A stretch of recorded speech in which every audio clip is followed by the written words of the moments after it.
good morning, afternoon, or evening, and welcome to the Bloody Disgusting Network.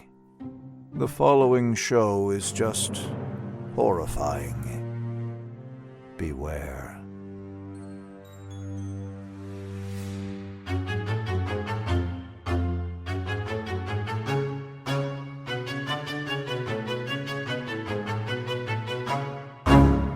You're obsessed with her, and you're obsessed with her daughter! All right, easy, Geraldo.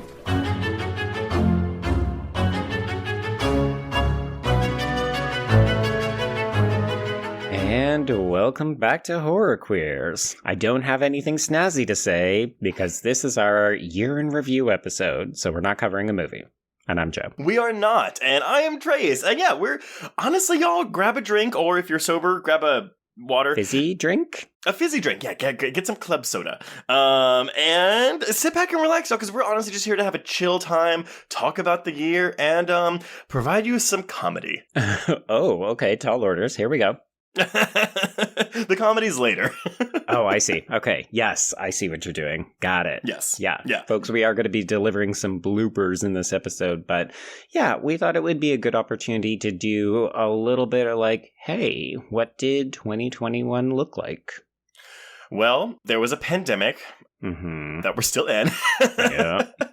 Movie theaters started opening up again. Yeah. I don't know. Yeah, well, that's the world. But the podcast, it's been a year, Joe. It has been a year. I've actually really enjoyed this year overall. Like, I think we've had a bunch of really strong episodes. I think our guests have been absolutely amazing. Constantly surprised and just really gratified when we ask people and they say yes, and then we have these great conversations with them. Mm-hmm. It's very humbling, too. Well, also, and I mean, we're bearing the lead here, but actually, this is, thank you, listeners. I mean, we'd still be here without you, hopefully. Mm-hmm. But like, but we wouldn't be here without you. We'd be here in a slightly different capacity. Yeah. Yes. No, I mean, honestly, though, the words of encouragement and confidence and the thanks, and now I just sound like I'm blowing smoke up our asses, but like, honestly, thank all of you. All of you, for anyone who's reached out, anyone in the Facebook group, anyone on Twitter, like, we do this for you. And it has been just really humbling and enlightening to connect with a lot of you this year. And honestly, just thank you. Thank you for listening to us, and thank you for supporting us. Yeah, I think one of the things that I really appreciated this year is I feel like we actually started to hear more from people. Mm-hmm. Not to bemoan the previous years, but I like the idea of connecting with listeners because, yes, you're right. That's why we do this. You and I like to talk to each other. We like to analyze movies, but we also like to hear back from people about their opinions and their thoughts and their different interpretations. And this year felt like maybe we were headed in the right direction in that regard. So we started to hear from people more regularly. We also started to hear from people with, I guess, more intimate reactions to the podcast. Like, people started to open up about some of the things they were using the pod to get through in terms of their pandemic related life. And I guess I feel so humbled by the fact that people are willing to open up to us about how the podcast plays a part in their lives. Doesn't it? I'm gonna like just like interject here because I agree with everything you're saying, but it's one of those things where I'm like, I can only say, oh, I'm so humbled, thank you, blah, blah, blah. But doesn't it feel awkward? Because this really does feel like we're tooting our own horns, and I don't want it to come across that way. Oh yeah, folks, if you want to hear us do a variation of this, we tried to do it last year for our 100th episode. It starts to feel weird and fake, and that's why we usually only do this about once a year. But it is really important for us to say we appreciate you and the support you give us, because if you just make a podcast and it exists in a vacuum, it feels like you don't know if people like what you're doing or if you should be doing something differently. I agree to an extent because, it's one of those things. I mean, like, we obviously are very fortunate and privileged because we have, like, we're part of the Bloody Disgusting podcast network. So, like, we have a platform, That's obviously not the case for everybody. And so if you ever feel like, if you are a podcaster and you feel like you are, like, screaming into the void, it's okay. As long as you enjoy what you are doing, as long as you like having these conversations, as long as it doesn't feel like work to you, right? Then fucking keep doing it. Absolutely. Always push through, because there are moments of doubt. Like, you and I have had episodes where we think, oh, I wonder if we should have done that differently, or we worry about how things are going to land, or we worry that we weren't supportive enough of our guests to make them feel comfortable. And like being creative is a struggle. It's filled with self-doubt and sometimes despair. And yes, we are absolutely privileged to have Bloody Disgusting. We're in great company with these other podcasts. And I feel like that's also one of the reasons why we go after the guests that we do, is because we want to share that exposure. Like, we want to have other people's thoughts and feelings about films that you and I can't represent. So that's why we often go after female guests or female identifying guests. That's why we go after our trans and non-binary colleagues, because we want to augment the platform of queer creators. That's why we go after people of color, because it's representation that matters that we can't always address ourselves. And a peek behind the curtain, everyone. So, I mean, because the way that we record, so, because a lot of people, they'll do Skype as a video component and blah, blah, blah, blah, blah, because people are more comfortable with that. We actually don't. And so, obviously, we have guests sometimes, and sometimes they're our friends, so we already have a rapport built in. But we don't have, it's like a phone call, basically. Like, we are on a regular, old-timey phone call recording this, sometimes with people that we have never actually had a conversation with before. So, yeah.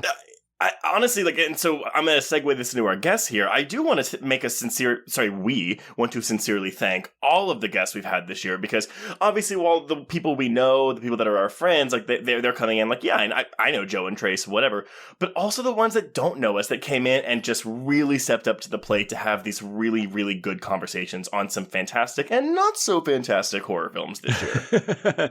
Yes, we apologize to the people that we invited on for not great movies. But I feel like the level of conversation, like our guests have always stepped up to the plate and swung for the outfield, because we have had some banger conversations this year. We have tackled some really weird films, like more so than any other year. I feel like this year we tried to do a broader range of films, because we were more comfortable with where we're sitting in terms of popularity and numbers and stuff. So we made a deliberate effort to try to schedule a wider berth of films. And that included a lot more classic films this year. And I was really pleased to hear that people enjoyed those episodes. Yeah, no, absolutely. And honestly, because a lot of the older films, they're films that I probably honestly wouldn't have watched without the podcast. But everyone, we programmed more of those older films this year because we kept getting requests for them. Because, full disclosure, our first year, I was very much like, no, we have to only do popular films because that's what's going to get us noticed.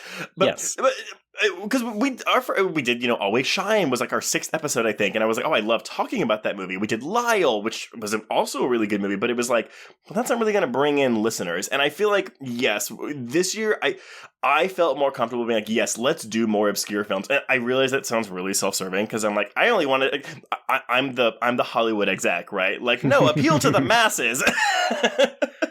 But to give you a portrait, though, of how this kind of went this year. I mean, obviously, our top performing episodes, up Q1, Scream 3 was fucking hit it out of the park.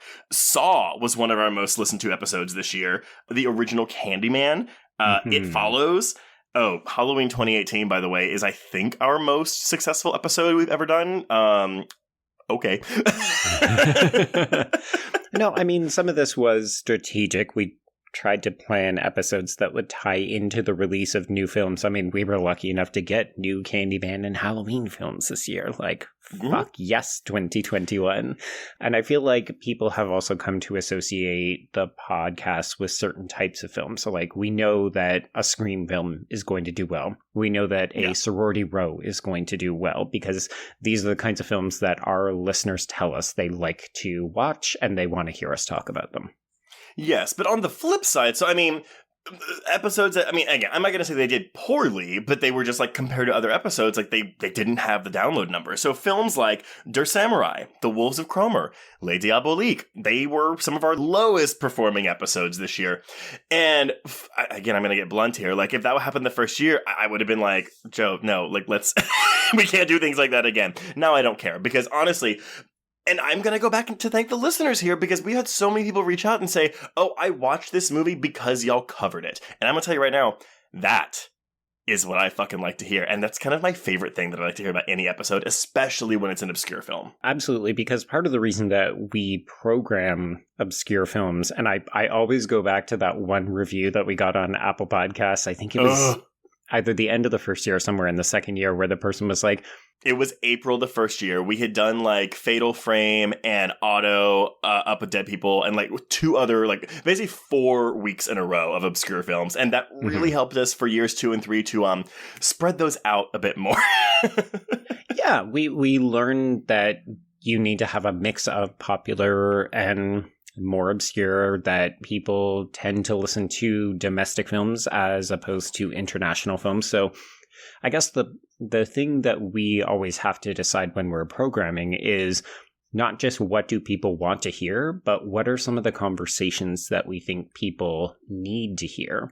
And that has really helped to inform our programming, because even if things like foreign films or older films don't perform quite as well, the conversations that we get to have about them, and then you're right, the people who say, oh, you know what, I checked out that film because I knew you were going to cover it, and then they end up loving it. That's the kind of thing where you're like, oh, it's not just gratification, oh, people are watching things because we are covering it. It's that people are discovering new and different kinds of films, and that's really exciting. Well, yeah, and that's, I mean, I knew going in that Dear Samurai was not going to be like a slam dunk of like a thousands and thousands of downloads thing. But the conversation we had with guest Tim Backey, like that was the thing where it was like, oh, like this is a great conversation on a film that not many people have seen. It's on Tubi, by the way, y'all. Or no, maybe Shudder. I don't know. You did that in the episode. I know, I probably did. But no, so I mean, honestly, it got me thinking though, like what are some, like, honestly, our favorite episodes from this year? Or maybe not even favorite, but things that we're most proud of. So, Joe, do you want to go first, or would you like me to go first? So we're going to go kind of in, I guess, in order. And I just want to reassure people that, yeah, these are not necessarily our favorite episodes. It's more that we think the conversation either went to places we weren't expecting, or the episode turned out to be really informative and interesting. So I think the first one was one that we personally were really trepidatious about covering, to the point where we actually ended up postponing it and then sitting on it for a little bit and then coming back with it. But our episode on Silence of the Lambs, I think, turned out really well. And y'all, full stop. Like, we are aware that we are 2 cisgender white men talking about a film with a extensive, I mean, I'm saying transphobic legacy, but of course people got mad at me for saying that. But I do want to offer a thanks to Rana Cervantes for coming out and doing that, because A, she didn't have to. And it was just, you know, I agree with you. It's a film I was very trepidatious to cover, because I was like, ooh, like, I mean, you know, what's the phrase? Like, should we stay in our lane with this one? But I don't know. It was simultaneously uncomfortable and rewarding to have that conversation. And I think it made for a good episode, but I don't know. Y'all let us know. Yes, I agree. And I think sometimes the episodes that we're the most afraid of often end up being the ones that are really memorable, because we want to make sure that we don't get it wrong. Or, yes, I agree. And I think part of the reason is because we're so afraid that we might get something wrong. We have a tendency to put the extra effort and go that extra mile. And I think we also make efforts to seek out guests that are really going to complement or ground us in a way that will keep us on our toes. Well, I don't know about you, Joe, but for me personally, because yes, we started this year. I mean, I was nervous going into that episode, and there are certain episodes and films we cover where I'm like, fuck, like I'm so nervous. I don't want to get backlash for talking about this, or like you said, for getting something wrong. And I actually will jump to the end of the year, because I let those feelings go in our discussion of The Girl with the Dragon Tattoo. And you know, again, this is a film where we didn't have a guest on the episode, and we were talking about rape revenge, which, granted, while obviously men can be raped, it is predominantly a female field. Especially on film, too. Yes, especially on film.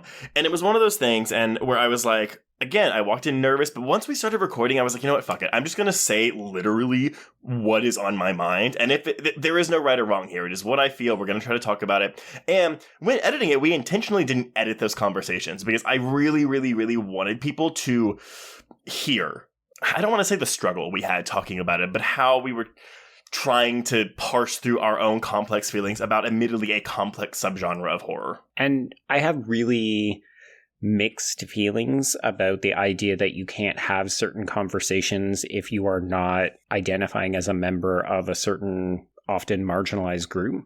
I often really push back strongly on that because I think it doesn't reflect the regular movie-going experience of most people. Like, we can't just segregate everybody so that if you haven't experienced sexual assault and you're not a sexual assault survivor, you can't talk about this. Like, we can't gatekeep in that way. But I think then the onus is on us that if we do want to go outside of our lane, we have to be more informed and we have to be, I guess, more careful about how we're phrasing things, how we talk about things.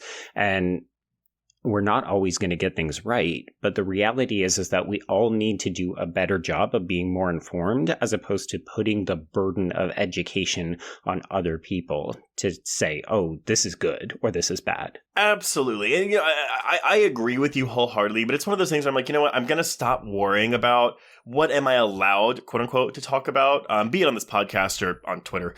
And I'm just going to do it because at the end of the day, it's like, if you don't want to listen to two cisgender white gay men talk about a certain thing, don't listen to it. It's totally fine. We're still going to talk about it. Yeah, because oftentimes the conversation needs to be had or the conversation is worth having. Well, and, we had a review at some point this year that was like, I don't like that these two are the face of queer horror.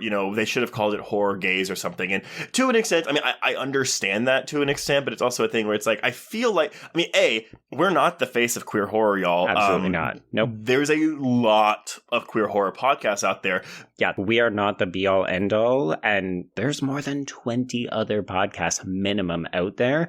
And I would say, if we're not your cup of tea, there's probably somebody else who is, because there's so many of us now. And that is only a good thing. And that is also why we have these guests, that a lot of them do have their own podcasts, so you can hear their perspectives, get a taste for their work, and see if you want to go listen to their show. So absolutely. And again, it sounds like we're tooting our own horns here, but it's a fact. Like, go listen to other queer horror podcasts. Mm-hmm, mm-hmm. But yeah, what's another one you liked, Joe? Okay, so I'm going to go down the list and say I really enjoyed our conversation about Silent Hill. So we have covered a number of video game adaptations on our respective main feed as well as Patreon this year. So we covered Resident Evil, we covered Monster Hunter. Oh, yeah. And then we covered Silent Hill. And this was one of those conversations where, there was 5 of us on it, which we had never done before, so that was partially fun. It was the fantastic guests, Podmortem, who I absolutely love. I just think that they're so fucking hilarious. And I just think the conversation was really interesting. I thought it was going to be like a 65-minute episode because I thought we'd talk about how pretty the film looks and how it compared to the game, and then we'd be out. And it really went to some interesting places. I agree, but I will tell you, I put this on my list of episodes I was proud of because I spent upwards of 12 hours watching playthroughs of the first 3 Silent Hill games. Oh, God. I did so much work. And by work, I mean I sat on my couch and I watched YouTube videos of people playing Silent Hill games. So I did a lot of research for that episode. Okay, so differences in why it's memorable for the both of us. Yeah, I had a week full of Silent Hill because I never played the games. Right, yeah. I'm going to go back and I'm going to actually say I really enjoyed our episode on Excision. And this is a film that I know both of us were really excited to cover. Yes. It's a smaller film, but it is a fantastic, if not exactly easy to watch film. And again, our guest on that, Ren Crane, who was so integral to our conversation for that, it was just... Again, dealing with a lot of difficult things, difficult real world issues, and just talking about it. I don't have a nicer way of putting that. No, I feel the exact same way, and I feel the same about Der Samurai or the Samurai when we were talking with Ten. I feel like both of those episodes did a really good job of bringing something to the conversation that you and I wouldn't have really been able to contribute. And we could have still covered it on our own and we probably would have done a fine job of it. But the conversation went to completely different places. I feel like I just keep saying that. Like our guests bring new elements to the conversation. And I feel like both of those just surprised me because I thought that they were relatively simple films and the conversation just spiraled and went to really unexpected parts. And another episode where I wouldn't say it was unexpected parts, but and y'all are going to laugh because y'all are going to be like, you're only picking that Trace because it's your husband. But I really thought our episode It Follows was really good. But that was a film where, this sounds so silly because I'm just like, it's a film where I've heard so many people talk about how boring that movie is or how uninteresting that movie is. And I was surprised when Ari chose to come on the episode. Out of all the films we covered the year, he really wanted to do that one. And I was a little surprised. But then when we had our episode and we were recording, we were having that conversation, it was like, oh, this is why. And I really, really enjoyed the conversations we had about that film, linking it to anxiety and depression. Absolutely. So one of my other favorites was a film that we covered solo, and that was Mulholland Drive. And I knew that you were a fan, but I know that you struggle with surreal films or films that don't offer a lot of closure or don't have more defined readings. So I wasn't actually sure how it was going to go. And we also recorded that episode about 2 months before we released it. So we were recording double episodes because we knew we were going to be very busy in October. And I'm just really, really happy with the way that it turned out because that film is so important to me. And I was worried I was going to get mad at you. And then it ended up being like this huge gush fest. And I was so happy. Okay, well, so I had reservations about episode 2, but not for the reasons you did. It was one of those ones where I was like, okay, well, there's so many interpretations of this film, so there's a lot to unpack. But it was also one of those things where it's like, well, in the 20 years since the film came out, what more can we possibly add to this conversation?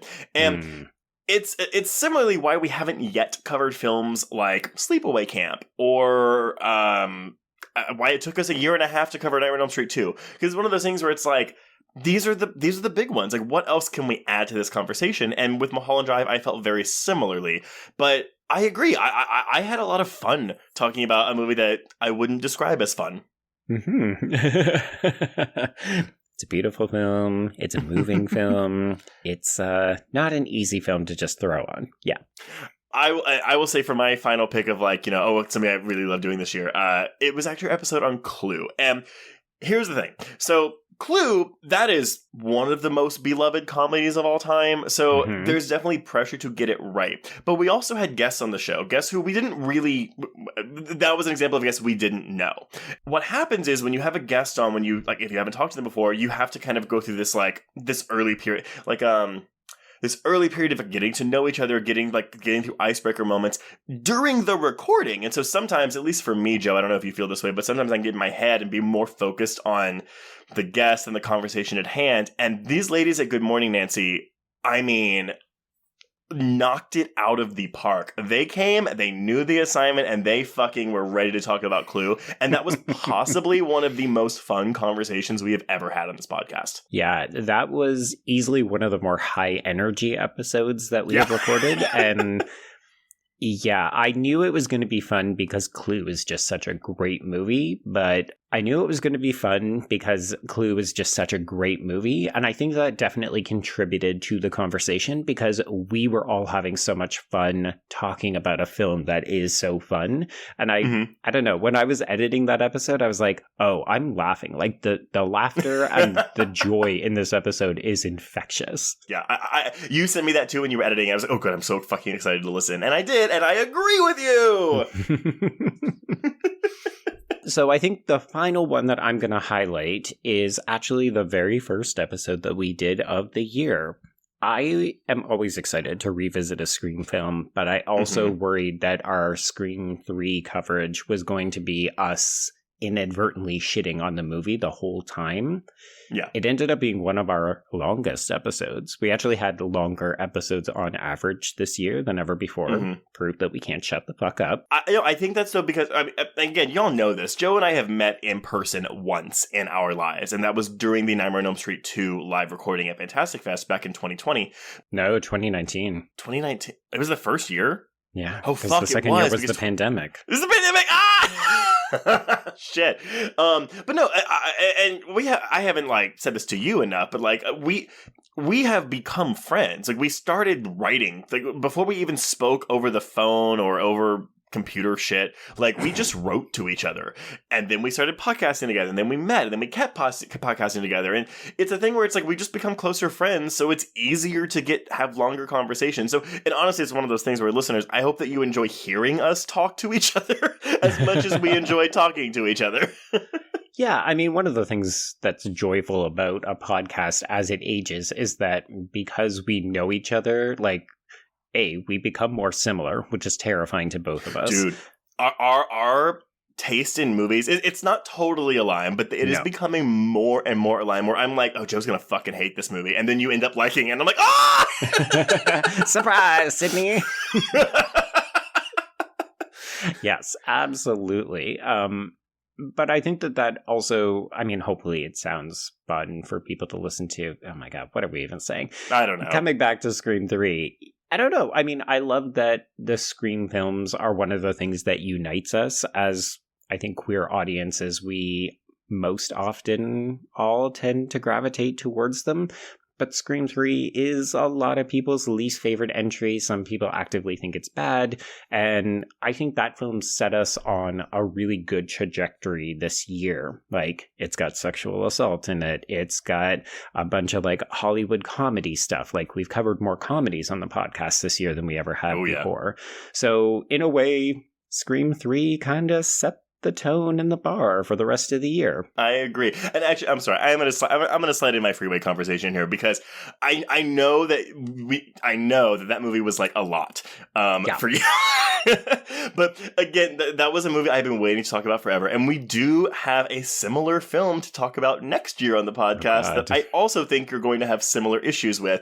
But it was just one of those where I was like, oh, I'm so glad we can finally talk about this movie that a lot more people knew about than I thought. Yeah. And a lot more people felt the way you did. I mean, not surprising anyone. A lot more people felt the way you did than me.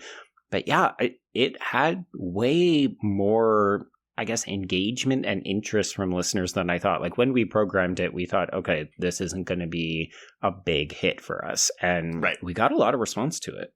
Well, here's the thing. In downloads, it was one of our lower performing episodes. But in terms of engagement in which people reached out to us to talk to us about the film or comment on the episode, it was a lot higher than normal. Yeah, that, and I think the Buffy episode where it was like, oh, these are smaller properties that have more of a niche audience, but the people who like it or are engaged with it are very vocal and very excited. Speaking of vocal, though, by the way, what we were this year was vocal on the Patreon, because we crossed 150 hours of extra content on the Patreon. Indeed, yeah. We also recorded more episodes on Patreon than we ever had before, so obviously we did record an extra audio commentary that helped to push us over the edge, but we ended up recording 61 episodes for Patreon this year, Trace. Jesus Christ. So that's over one a week, just over one a week, y'all. And again, not to toot our own horns, but we do a lot of work. We do a lot of recording. and Joe is always trying to get me to do more things, and so we did do more things this year. I mean, one of the things that I really enjoy about Patreon is that we treat it slightly differently. So it's obviously an extension of the main feed episodes, but a lot of the time we're a little bit looser. We're a little bit more kind of fast with our analysis because we're covering films that are new. So I feel like you get a different flavor on the Patreon. And obviously we get to cover individual topics. So we're not always talking about films, and sometimes our listeners give us really great ideas of what they want to hear us talk about. If you have not subscribed to our Patreon yet, A, go do it. But B, how I describe it to Joe. I always, because sometimes we'll get our heads and we'll be like, oh my God, then we need to do more analysis, blah, blah, blah. And for something like The New Candyman, we will do that. For something like Promising Young Woman, we will do that. But my idea going into the Patreon was always like, no. This is literally like we both went to go see this movie in theaters together, and we walked out and we are talking in the parking lot. Like, that is the vibe I want for all those Patreon episodes. So hopefully it comes across that way. But yeah, I mean, if you haven't subscribed, go to patreon.com/horrorqueers. When you go, please make sure you note that it will only show you the first 3 tiers. You do have to click the see more tiers at the bottom if you want to see our $8 and $10 tiers and get them all of the bonus content for you. Indeed. And also, we will not hate you if you want to pledge for 1 month and then say, I'm going to try to listen to a bunch of content and then that's all the money I have. A lot of people do that kind of stuff. And just because the numbers line up so beautifully right now, I'm just going to say if you subscribe at the $10 level, those 150 hours mean that you're paying 15 cents an hour for that content. Yes. In case you're not familiar with Patreon, just so you know, if you pay at the $1 level right now, you are getting every single episode that's come to $1 at that time. If you pay for the $10 level, you're getting literally every piece of bonus content we ever had. So you can always, it's not like a temporary thing. You have access to everything. Mm-hmm. So Joe, do you want to, I don't know, do we want to tease anything for next year? We have the schedule mapped out. So that being said, everyone, that is not meant to discourage you from sending us requests for films, but yes, we do have our 2022 schedule locked in place, so requests will now be moving into 2023. Yes, teases for 2022. Well, I think everyone knows that we're going to lead the year off with Scream 4, so that's something to get excited about, and trust when I say we have been waiting to have this conversation for 4 years now. Oh so my God. We're also excited. In case you can't tell, though, I love Scream 4, so that's a tease for you right there. In case you can't tell, I am also excited for Scream 4. The other fun tease that I'm going to say is that if the schedule remains as it is we're going to shift slightly away from historically driven films. We still have some older films, but we're actually going to go more international in 2022. Yes, so get your reading glasses on and get your subtitles ready. Indeed. Yeah. Some titles on there that I've been wanting to talk about for a very long time, and I'm super excited. But rest assured, we've got a bunch of popular stuff if those episodes are less of your bag. Oh, trust me, we had a 3-hour meeting last month to finalize the schedule. It was really fun. So that sounded sarcastic. It wasn't meant to be sarcastic. God, such a dick. And then one final thing. So obviously one of the other things that we have in addition to the main feed and the Patreon is that we do these little bonus minisodes where we've been covering queer horror, and we took a brief hiatus to do Chucky reviews in the fall. So we wanted to reassure folks that we are going to continue coverage of both horror shorts as well as maybe some TV next year. So maybe not just Chucky. We've got some other things in the works. Yes, and with the TV, we're still we're still deciding, and by we, I mean I. Mm-hmm. But we have ideas of shows we would want to cover, but actually, I'm going to take this moment, though. If there is a show you want to hear Joe and I just talk about on a weekly or bi-weekly basis, email us at horrorqueers@gmail.com. Mm-hmm. And the Fanables should note, yes, we have that one on the list. Yes, Hannibal's definitely on the list. That's it. We're going to leave it at that. Otherwise, stay tuned for 2022, y'all. We have things in store. So that's that's kind of the end of our year-end recap, but don't pause your player because we have more for you right now. Joe, one of my favorite things, and I like to say this a lot, because we heavily edit the podcast. And you always say heavily edit like we're auto-tuning our voices or something. No, honestly, because we guested on someone's podcast, and they said, just so you know, I heavily edit, so you can, don't worry about whatever. Obviously, y'all, we don't always sound perfect. We have awkward silences. We have pee breaks. We stumble. Sometimes I'm really drunk, and I slur my way through a thought that doesn't make any sense, and we have to cut it out. Yep.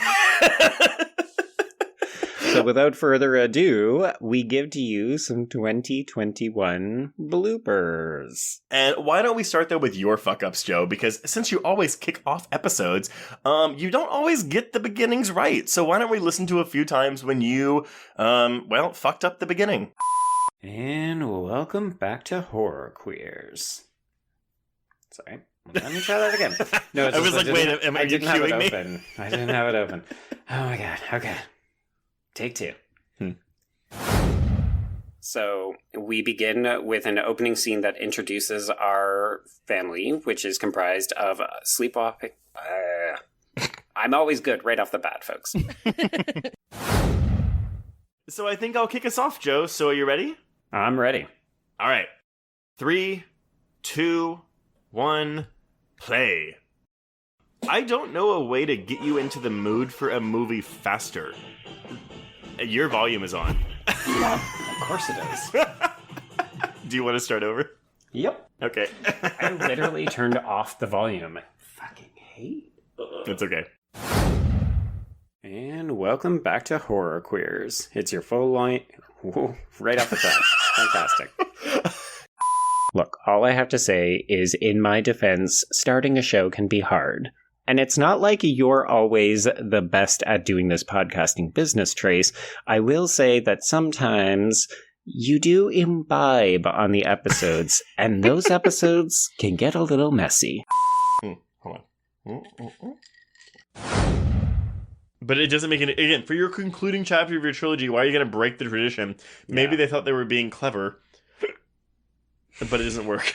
Oh my god, Trace. We were meant to think that he was just going to get a knife in the head and he would die. Well, they'll never kill Dewey. Trace, are you even still here? Yes, I'm here. I'm listening to you guys. Remember that it's three people on the podcast. You need to chime in every once. I'm letting y'all talk. I'm trying to be good. No, you're not. You're drinking. No, I finished my drink like 20 minutes ago. Yeah, I heard the ice cubes. Yes. That'll be fun. And God. Okay, yeah, I'm not the proudest of those, and I will say, listeners, that what you are missing, and I think I've talked about this before, but, well, you obviously know, but I did cut out 20 minutes of our episode on the X-Files I Want to Believe because I got so belligerent towards the end. Oh my god. We will never release those 20 minutes, but... But anyway, but Joe, you actually have a little tick you do, where if you mess up, you do this thing, you wrote in the notes, ugh, but it's like this, it's that. So it's a sound effect. Why don't we listen to those? They decide to go to Niagara Falls, where they get awkwardly married at the wedding. So there is a bit of an unusual scene. This part almost feels like a bit...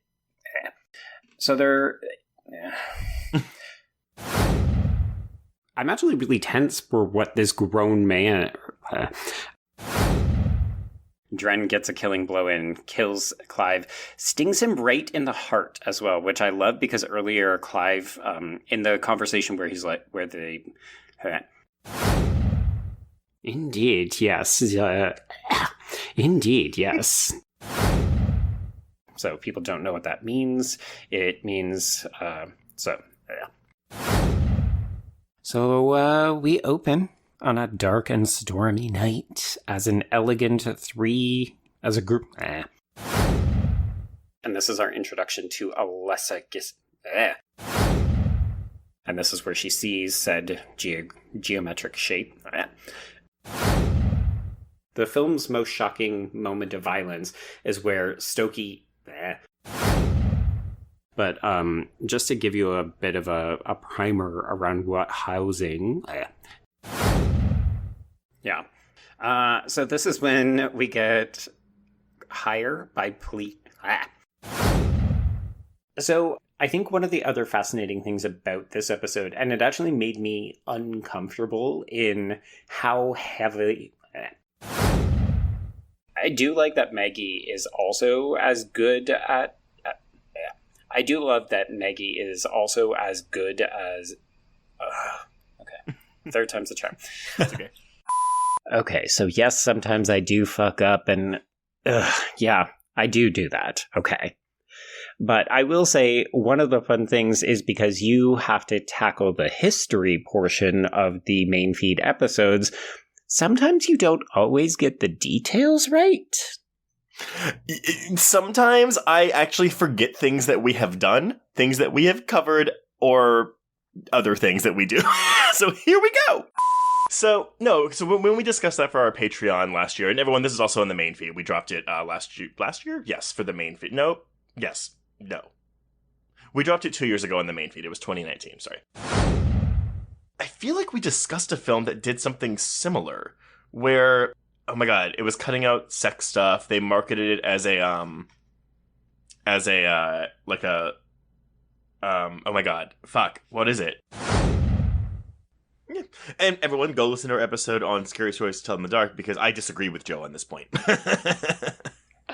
We don't have an episode on Scary Stories. Oh, wait, did we not do that? Mm-mm. Oh, well, I'm going to delete that. We talked about it a lot for sure. I guess we just didn't record it. Yeah. Okay. Woof. That's embarrassing. Well, Joe, in addition to your, you also like to say things, stop yourself and go, nope, nope, nope. That's not right. So yeah, here's that. So Franny declares to Doreen that, like, this is where the idea sparks. They're going to use the wolves, and we're getting intercut scenes of of Gabe? No.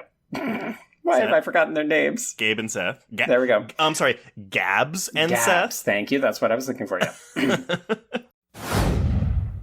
But it seems like Gallic has taken this to a whole new level, particularly when he does see the alien, because you get a lot more about how he reveres it. No. What am I looking for? What is the word? Reveres it? Yes. Thank you. We're going to be getting our My Bloody Valentine... No. Joe. Yes. What are we talking about next week? I don't think we're going to have the same... Nope. Not going to say that. Yeah, don't do that. So we also have Nope, not Productive Mother. Okay, so basically the inciting... No, not even. Let's try that again.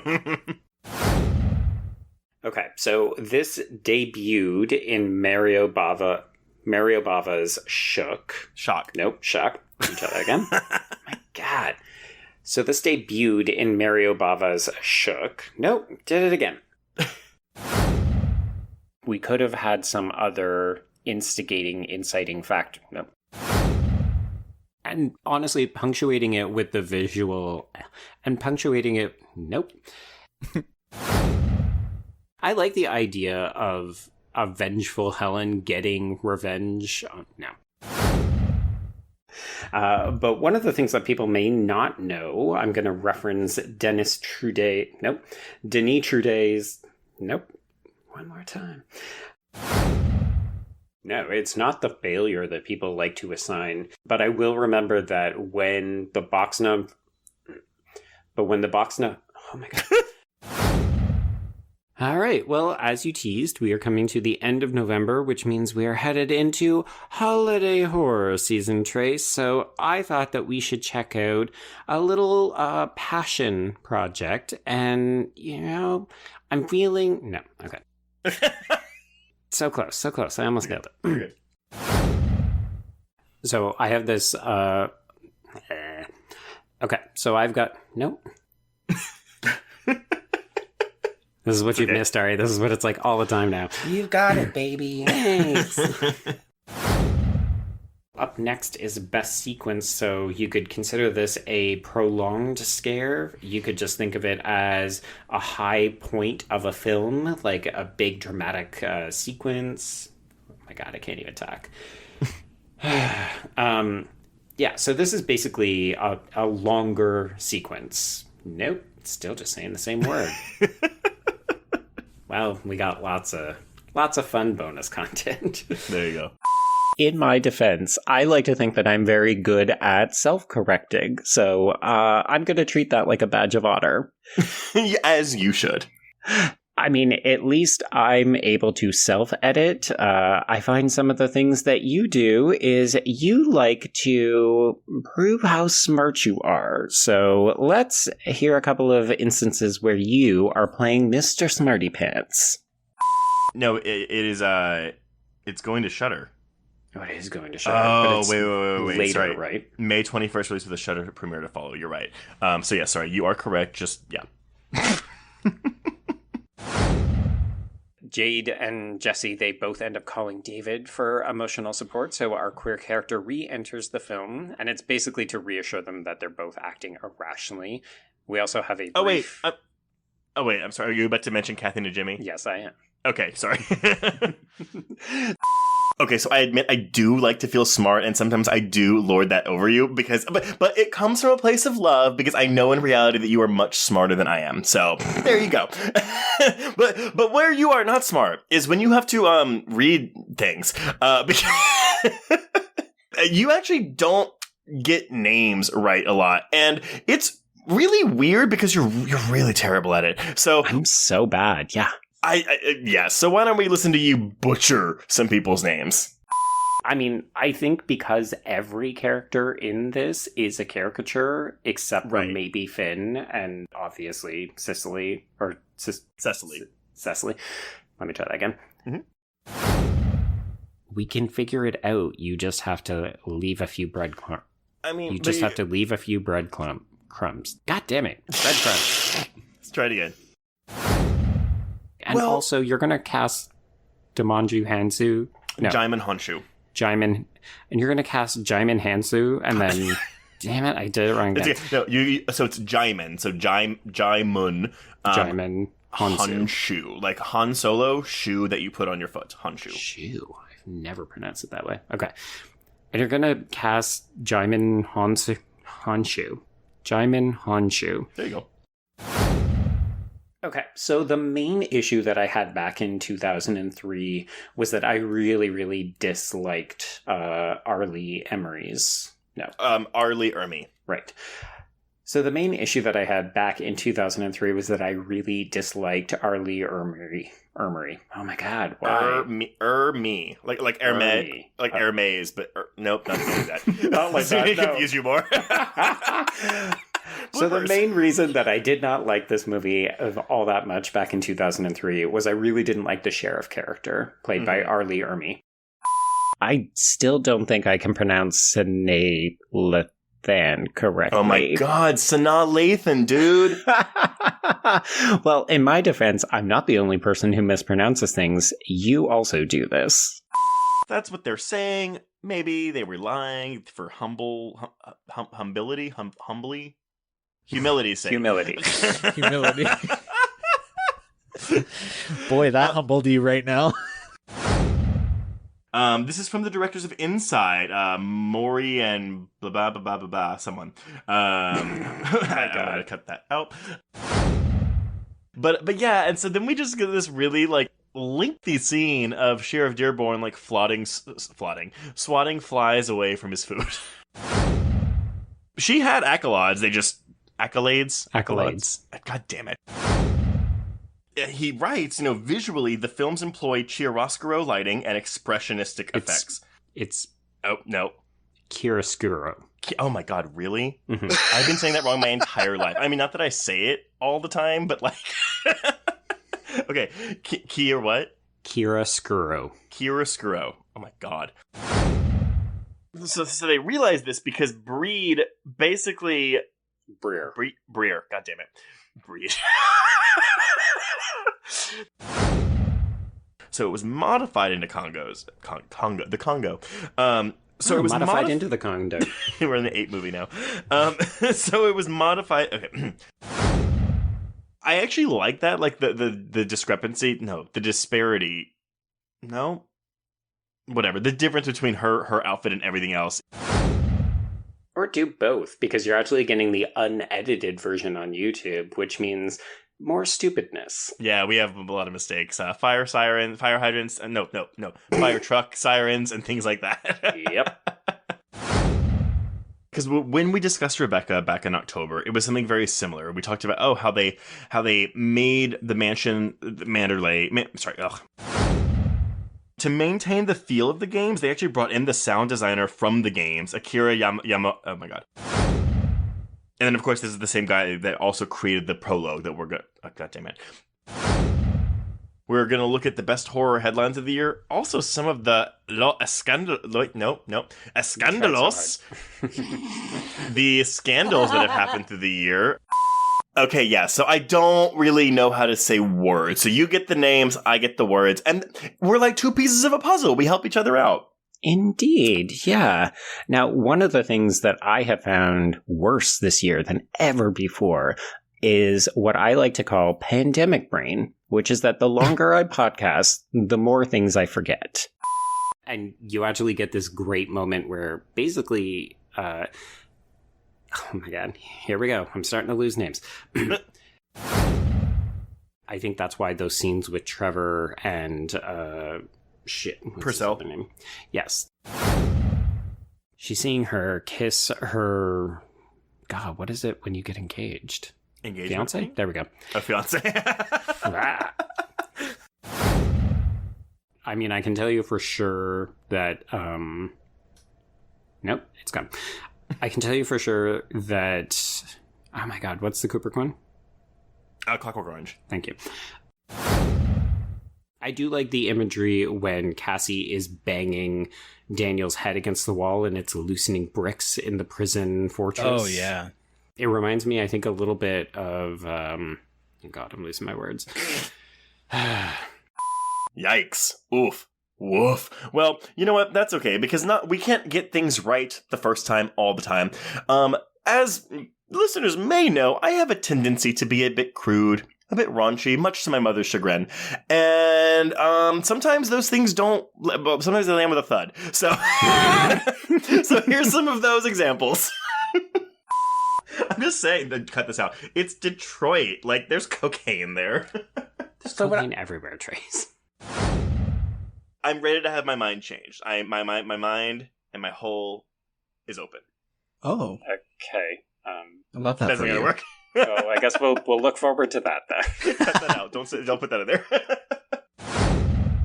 We don't talk about buttholes. No, we don't. We don't talk about the curvature of the penis either. I mean, we're assuming they have curved penises. I bet you they're straight. I don't know. I don't know what to do with that. Okay, sure. That is the cutting room floor. Okay. Oh. Hitchcock was interested in the queer experience when you look at the number of queer actors and queer characters he includes in his films. But yeah, this one, very queer indeed. I wonder if it's like you want what you can't have. You're fascinated by what you aren't. So maybe it's because Hitchcock was not queer. He was just fascinated with queer life. Similar to how I'm fascinated with uncircumcised penises because I don't have an uncircumcised penis. Okay, who had 70 seconds into the podcast? But Jesus. Yes, no. I think your mother would be very offended by a lot of that. So we talked earlier about how sometimes you're a smarty pants, but I think sometimes I need it because I do get details wrong as well. And welcome back to Horror Queers. We're talking Judy Jurgenstein. We're talking 100% cotton. Stop. What? Judy Jurgenstern. God damn it, it's funny, I had it written down. What is that too? Stern. We may struggle to find some different kinds of reading, but you know what? I'm excited to revisit some 80s slasher. 80s slasher. 90. It's 91. Damn it. And he is told, okay, you need to meet with a man called the Coyote. And the cowboy. He's like, oh, fuck, right, okay. Until he is collected by his mother, Claire, who's played by Mary Stuart Matheson. And Masterson. What did I say? Matherson? You said like Tim Matheson, yeah. Okay. Yes, Alice is trying to do her best, and Alice is played by Anara Sarkis. And she's giving... Inanna. Is it? Okay. And yes, shit. And then I think Star... Oh, sorry, one sec. Mm-hmm. And then Star Raven Harvest. This is basically no. like... Rainbow Harvest. God damn it. Thank you. Mm-hmm. And this woman names herself Rita after she is discovered in the shower and she sees a she sees a poster of the film Rita in the aunt's bathroom. Of the film Gilda, starring Rita Hayworth. Fuck, there we go. Okay. Yeah. No, should I just take that again, or should we just go? Go ahead and do it again. It's fine.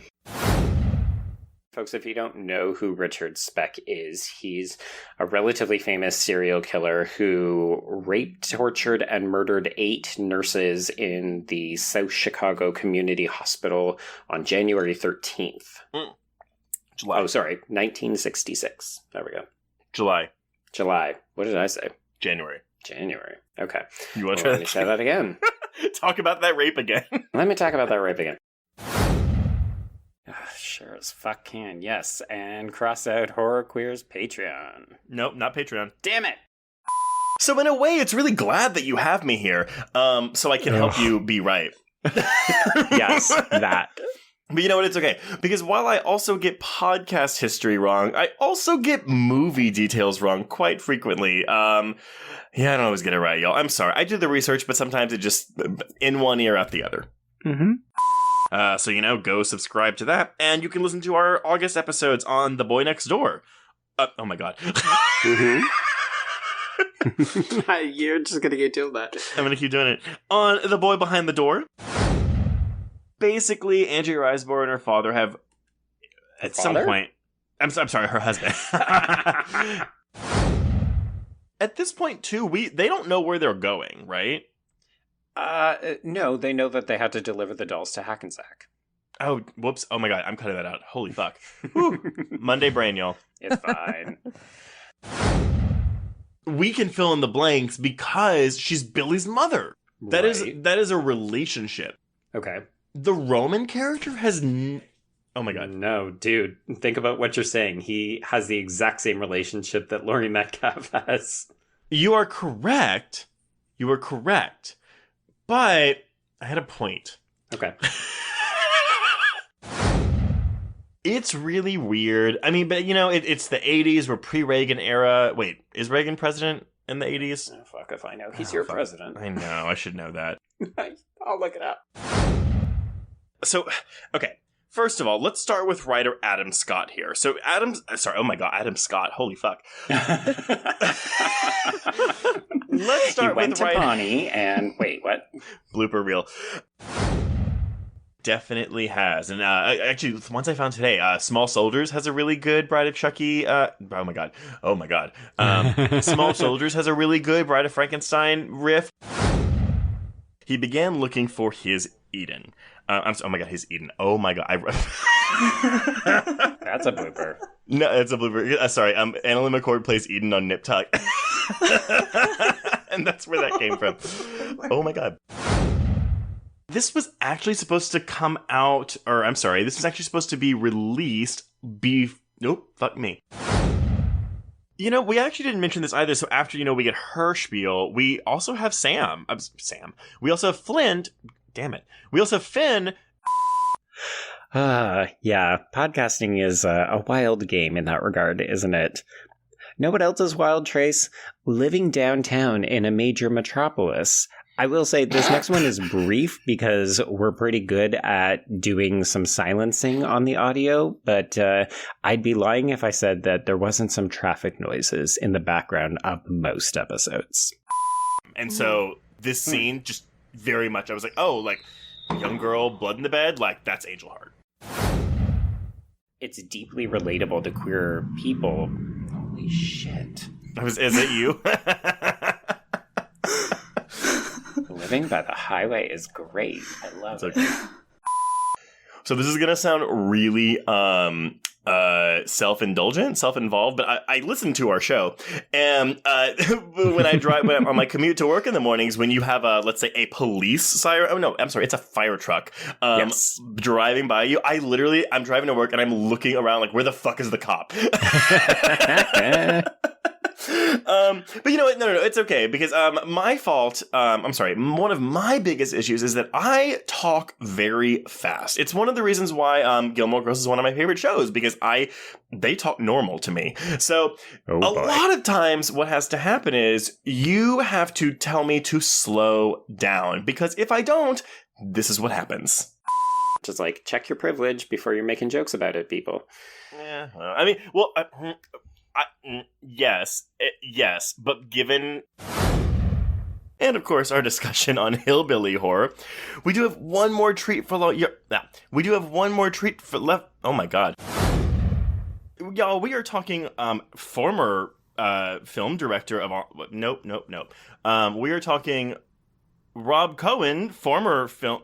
How do I put that?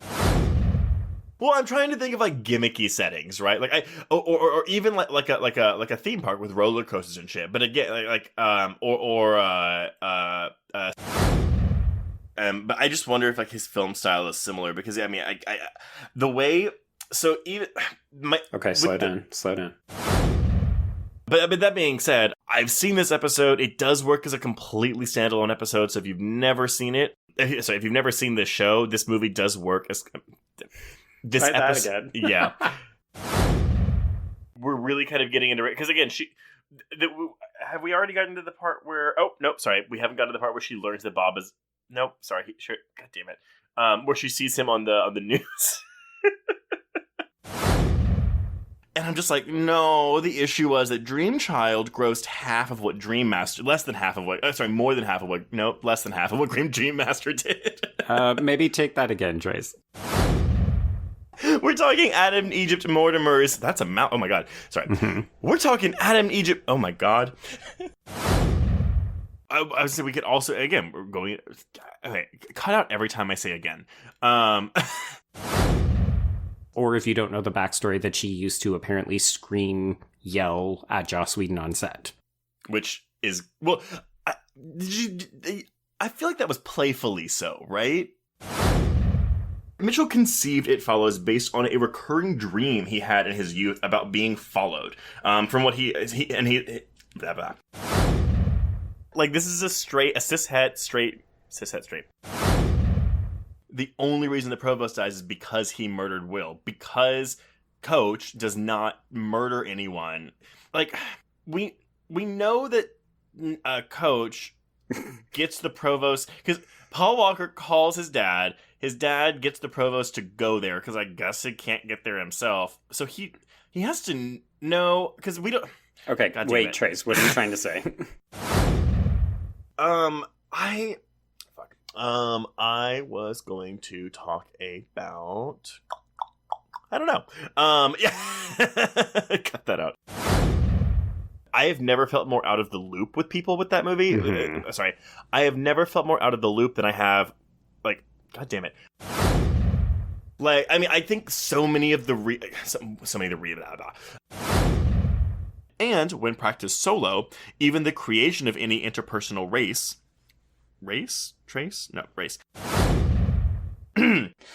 every year. Oh, God damn it. It is a classic. It is a classic.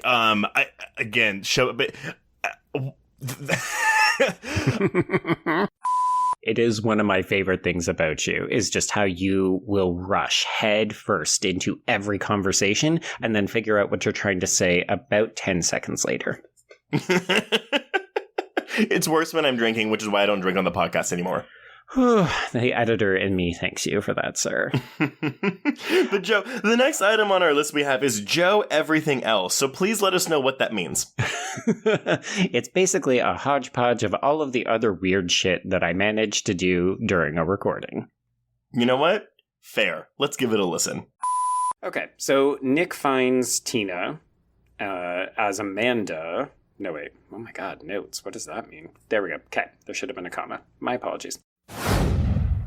Adrian is he's feeling himself now that he's at college. I was like trying to wait for what euphemism you were going to drop there. I was like, what's about to come out of your mouth? Well, what is not coming out of my mouth now? Cut that. Okay. So, because of their respective issues with Buffy and Willow, Buffy and Willow. Let me try that again. Oh my god. The scene is framed solely through Ruby's desires, as twisted as they are. When Jessie appears... When Jessie appears as a fantasy, she's lounging on a chair... Oh my god. When Jessie appears as a fantasy, she's lounging on a... Why do I keep saying chair instead of couch? Chase Lounge. Are you trying to say Chase Lounge again? Again? Partially because I really wanted to watch the final sequence, the parts that he adds after he got the money to come back and remake it. And... Oops, sorry. So excited. Most women... Well, one more. Oh, sorry, go ahead. Most women struggle to love themselves from the beginning. They have a conception of self, so when the mirror provides perfect love to Megan... Nope, that is an incomplete sentence. I'll just cut that part out. No, I was like, tell me more. It's okay. Okay, so this is by Carmel Banaski, and it is from The Rumpus. And of this final piece, she writes, We are propelled into a started... Oh my god. End of the episode, of course. We are propelled into a started... I'm just going to skip that one. All right. Next up, Joe, our last film for June. Jesus. It's not even the busy month. It's okay. Oh, no, you're up. Oh, right. You did too late, sorry. Blooper. Well, that was eclectic. I will say that. But Why, thank you. You know what? There were a couple others where I was like, oh, these bloopers don't really fit into a category. So here's my hodgepodge of things. Also, Greg, I must commend you on bringing your culinary linguistics into the podcast. Your piping bag Thank you is for not referencing the piping bag. Also, I'm gonna pee, but y'all keep talking because I'll be like 30 seconds. No, I agree. Okay, wait. Pause. I want to pee because I am drinking during this because I know we're about to get to the courtroom scene. Yep. Maybe I'll pee too. So we introduced categories like a best animal, no. Ooh, God bless. Thanks. Bloopers. All right. So tell us more about the making of this film that we actually do know. Yeah, I mean, again, a lot of this is widely available, but I won't undercut myself like I just fucking did. If you want to get in touch with us, you can reach us on Twitter and Instagram at Horror Queers and join our Facebook Horror Queers group to hang out with other listeners.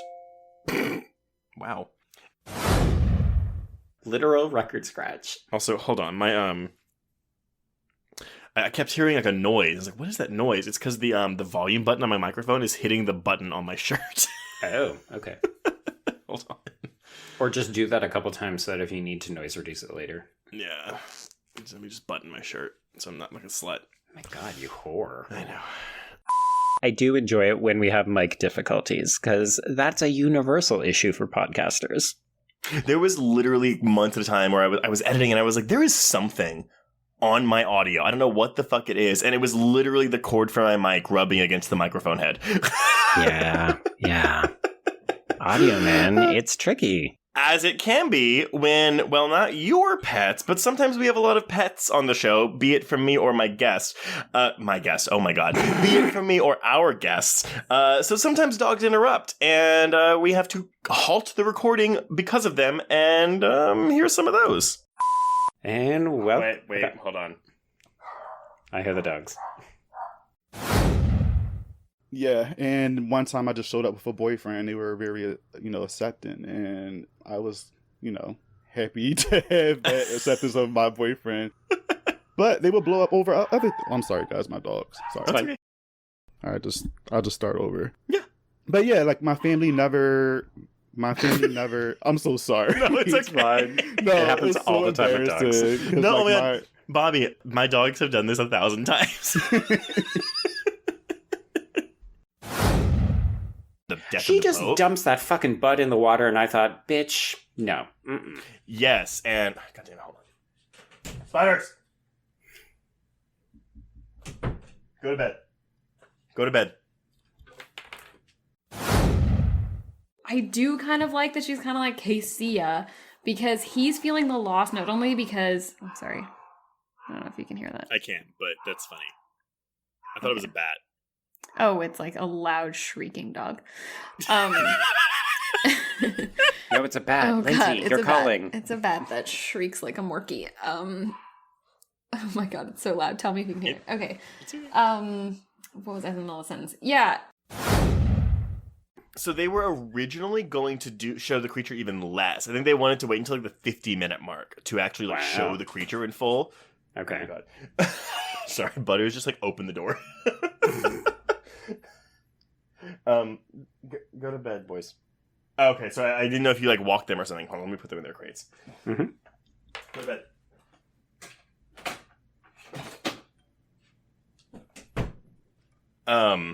Fuck, what was I saying? And welcome back to Horror Queers. It's your Patreon mini-sode, and I'm Joe. Sorry, Coach just walked in. Mm-hmm. Coach just walked in as Andrew is turning on the faucet. I feel like audiences were more Butters. More Butters. they're trying to give him a gentle redemption arc. Shit. Sorry, hold on. No, you're fine. Sorry, Andrew just walked in from the pool. He's like moaning into the microphone. Oh my god, Spock, you're a nightmare. Hold on. You can't. Okay. Actually, Trace, I did start to save dog interruptions as a potential Oh my thing god, we could do for episode. Yeah. Oh god. Sorry, my dog was just like into the microphone. I'm like, can you not? Okay, I'm back. Oh my god, Lindsay, it's fine. Yeah, because I think in the theatrical cut, you actually get to see a dog attacked, so that clarifies how the... Oh, I am so sorry. Hold on. You're okay. The bloopers, Joe. I will say, it fills me with delight when we have a canine encounter on the podcast. Oh, it's great. Now, we have one item left on this agenda, Joe, so why don't you take us home? Okay, so sometimes the episodes are either running long or we feel like we should be talking about the film and we get a little bit sidetracked. So this final bit is a bit of a collection of different instances where we trimmed it for either time or because it was too off topic. So enjoy the random bits of tangents. At least Friday the 13th Part 7 did beat Halloween 4. Which had $17.8 million in 1986. Oh, sorry, in 1988. Yikes. I mean, love the fall look, but fuck, what a snooze. We can cut this out, but I will tell you, people love Halloween 4, Greg, and when I marathon that whole franchise, I do think 4 is better than 5 and 6, but oh my god, I still thought 4 was not very good. No, yeah, I like 6. I don't care. I know that there's some ardent defenders of it, and it gets weird, but it's, at least it's doing something more interesting than 4 and 5. Mm-hmm. God, give us weird any day, right? I totally agree with you there. 4, which I remembered liking, was just such a fucking, ugh, what a waste. Well, 4 is the one that reminds me of, being a kid and then tuning into USA Today, or not USA Today, the USA channel. Yeah, AMC for me. Yeah, and their marathon sort of it embodies that sort of skin, but the meat of it, I just kind of want to take a nap on it. Yep. Okay. But Get back to the topic. We haven't even gotten into the movie. Just as a fun little aside, Francis Poulenc was a gay man. Gays everywhere. Indeed. Also, total sidebar that I'm going to cut out of this, but you finished Hacks, right? I have, yeah. Okay. Whenever Dee from It's Always Sunny is playing the Jurassic Park theme at her birthday party, but it's the only song she knows how to play. So good. And then how much money she paid to have her get piano lessons. Yeah. I will say, the one thing I was really surprised with that show was how they handled that daughter character, because it gave her so many more layers than I thought it would have. Oh my god, yeah. The whole interaction with the prenup at the dinner party. It was like, it goes from supporting and loving to no, I'm going to protect you, but also I don't listen to you and I don't respect you as an adult. But then to watching her get married on the phone, I was like, oh my god, this whiplash. Yeah, honestly, that's when I was like, oh, this show is doing way more than I ever thought it was. I thought it was just going to be a dumb, contentious relationship between the two of them. So glad it wasn't. I thought the same thing. Okay, it's Kaylin Olsen. She's doing the bitchy, spoiled daughter routine. No, from the first scene, whenever she does the table booth with the girl, right? I was like, oh, there's something here. Anyway, sorry. And that has been our Hacks podcast. It's such an iconic femme fatale introduction. It's really good. Sorry, I'm trying to get my PlayStation 5. Oh god, it's mine. Pause for PlayStation 5. Sorry, it's really frustrating. No, do what you gotta do. I would totally do it. That's oh my god, it won't add it to my cart. Why won't it add it to my cart? Mash the buttons. Hold on, I have it saved on my computer too, just in case. This is the stupidest fucking thing. Oh, wait, no. Literally, the whole Walmart website is down. Just went down. I'm trying. I could just shit on someone's face. PlayStation 5 console. Do you want the digital? You want the regular one? I want I want a disc. It's fine. If it doesn't work in the next 30 seconds, I'm just gonna give up. Oh, it's out of stock for me. This fucking website. I hate Walmart so much. I want to shoot someone in the face. I just want to force it. You don't have like Andrew Fine. and your parents all trying to do it at the same time. Oh my god, could you even imagine? Okay, well, People do it all the time. It's like concert tickets. I've never.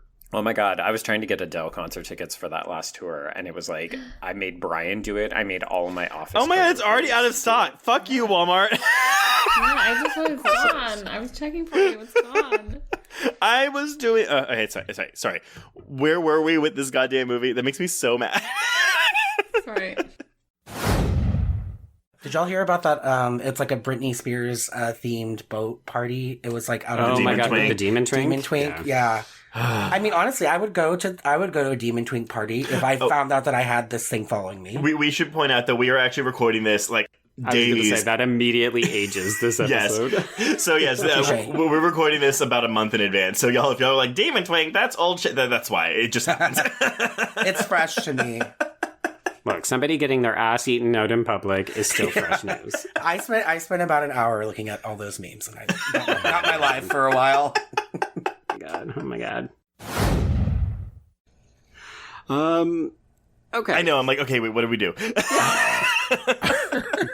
is the part where we hit the 1 hour mark and we realize, okay, what do we want to talk about here? Where can people find you on social media? And this is also your opportunity to promote anything you're working on. Perfect. Sorry. Yeah, I know. I don't know how that happened. I literally have it written down, too. I don't know what the fuck happened. It's totally fine. We jinxed ourselves all the way around. Seriously. I love it. Oh, man. All right, let me try that again. Perfect. Is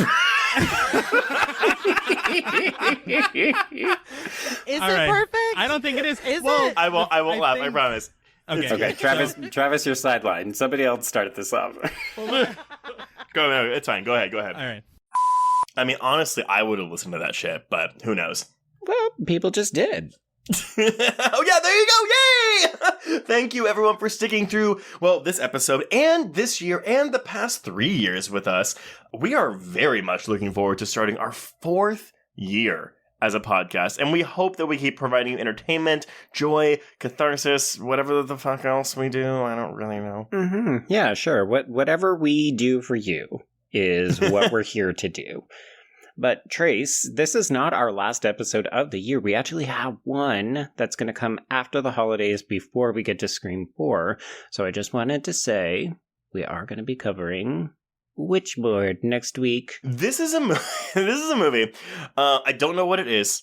I know we've gotten a lot of requests for it. I have no idea what to expect from this movie. I'm assuming there is a witch and maybe a Ouija board involved? There is a Ouija board. There is no witch unless you want to say Tawny Katane, a.k.a. a white snake model with her giant ass fucking hair is a witch.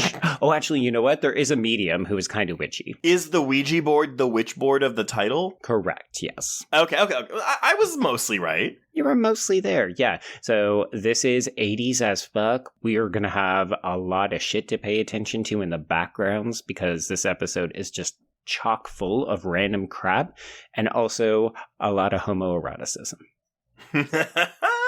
Well, everyone, thank you for sticking through with us. Until next week, we can cross out 2021 in review / a blooper reel. Indeed. And cross out horror queers.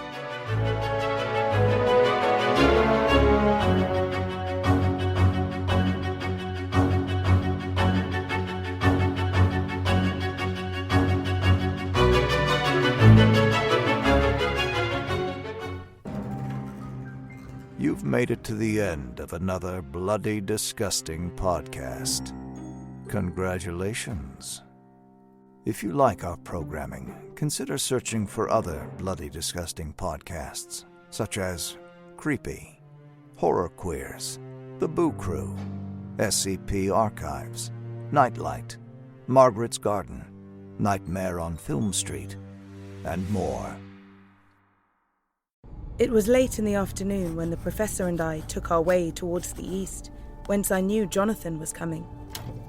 Jonathan Harker has asked me to note this, as he says he is hardly equal to the task, and he wants an exact record kept. Dear Madam Mina, I have read your husband's so wonderful diary. Strange and terrible as it is true.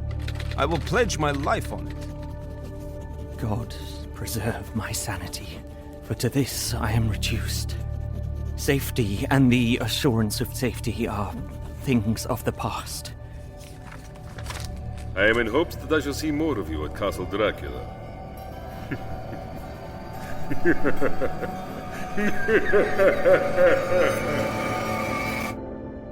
Listen to Regarding Dracula wherever you listen to podcasts, or find us online at bloody.fm.